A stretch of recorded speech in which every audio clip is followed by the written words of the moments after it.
大家好，有一段時間都冇同大家分享啦。今日牧師喺崇拜入邊，佢提到有幾點。第一點，佢話到我哋喺繁忙嘅時候，我哋應該要停一停，唞一唞，專心去到聽神對我哋講嘅說話。有陣時我哋唔單止喺繁忙嘅生活中，我哋太過急躁，太過興奮，可能聽唔到神嘅聲音。回想下，其實我哋會唔會喺侍奉嘅當中，有陣時都好繁忙，好急躁咁，唔記得聽神嘅聲音呢？跟住牧師又講到第二點，喺講第二點嘅時候，佢講到一個 adapter 嘅故仔。如果我哋用錯一個嘅 adapter，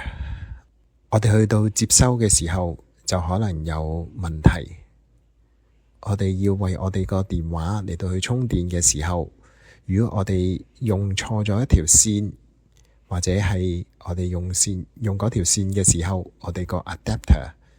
我哋其中嗰個轉換器係接收得唔好，係錯嘅時候，我哋個電話仍然都唔能夠充電。其實同我哋喺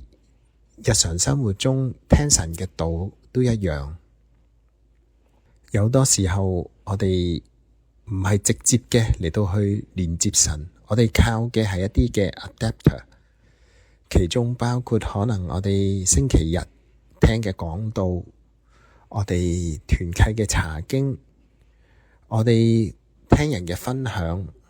或者係甚至乎係別人嘅見證，聽嘅當中，我哋都係透過別人嚟到去理解神嘅話語，等我哋去接收。咁樣嘅接收嘅時候，如果我哋接收錯咗嘅嘢，或者係嗰個嘅途徑唔好，喺當中有咩錯漏嘅時候，我哋接收嘅信息都係有問題。既然係咁，點解我哋唔可以直接嘅嚟到去連接神？我哋將條線直接嘅由我哋搭通去神嗰度，而喺當中最緊要嘅就係我哋自己嘅嚟到去睇呢個聖經，自己嘅向神嚟到去祈禱。我哋唔好單單依靠住我哋每個星期聽嘅講道，每個月一次團契嘅查經，或者係每個星期嘅祈禱會，我哋好好嘅利用我哋自己嘅時間，停一停，唞一唞，直接嘅嚟到去連接神，去到去向神祈禱，向神嚟到去呼求。我哋打開呢本聖經